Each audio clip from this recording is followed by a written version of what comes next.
So, it's me again. So, ayan, no edit, no filter, just vlog. So, ayan, share ko lang po sa inyo yung aso ko, ayan. Si Chucky. Hi, Chucky. Yan, kagigising niya lang po. Nababahing-bahing po siya. Nagkasakit po pala si Chucky. So, siya ay isang Beagle. Beagle puppy. So, Beagle puppy po siya. So, nung isang araw po is share ko lang to, baka may mga nakaka-experience nito. Yung isang araw po, nagkasakit po siya, sumuka po siya, tapos nagtai po siya ng tubig-tubig, tapos malansa. So, ayun po, baka po na-infect po siya, or may nakain siya, or kasi 2 months pa lang siya, nilabas ko po siya nung hapon. So, maalikabok. So, ayan, siguro baka, ayan, naantok pa po siya. Baka po siya, sabi kasi nung vet, wag muna siya ilabas. So, matigas ang ulo ko, nilabas ko po siya. So, ayun, ang ginawa ko po, nag-home remedies ako, nag-search ako. Ginawa ko po, gumawa po ako ng inumin niya. Pinainom ko po siya ng parang oral rehydration, ganyan. Tapos nabili ko yun sa butika. Oral rehydration. Minimix yun sa tubig, isang basong tubig. Tapos nilagyan ko po siya ng probiotics. Elika po ba yun? Elika. Tapos nilagyan ko siya ng dinikdik na luya. So, ayun. Inano ko sa pinakuluan tubig. Tapos, minix ko siya. Basta isang basong tubig siya. So, comment down below kung may katanungan kayo ha. Kung maganda ba yung paliwanag ko. So, ayan. Inaantok na nga po siya. So, ayun.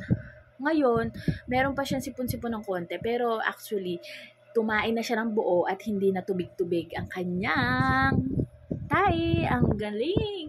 Ang galing yung ginawa ko. So, ayun. Tuloy-tuloy lang yon if nagsusuka or nagtatai yung aso nyo. So, ayun. Second day pa lang niya dito sa bahay. Ayun, naiinis na siya. Naiinis na siya kasi inaantok siya. Naiinis na po siya. So, 2 months pa lang siya. Pero, ayan, magaling na siya. Lakas na po niya. Ayaw niya sumama sa vlog.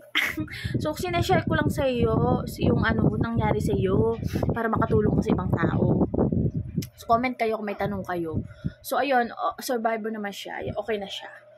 Okay na siya. Yan. Hindi na siya nagsusuka, nagtatae. Yan. Okay na yung niya. Tumatakbo-takbo na siya. O, yan. Naiinis na siya. Kasi naantok siya. O, sige na, bye guys. Sana nakatulong kami. And, ayan, ayaan ko muna siya matulog. So guys, kung may tanong kayo, comment down below, okay? And itong vlog na to ay no edit, no filter dito. Yan, nagpapakatotoo lang tayo. Yan, hindi. Oily face pa ako, hindi pa ako naghihilamos or something.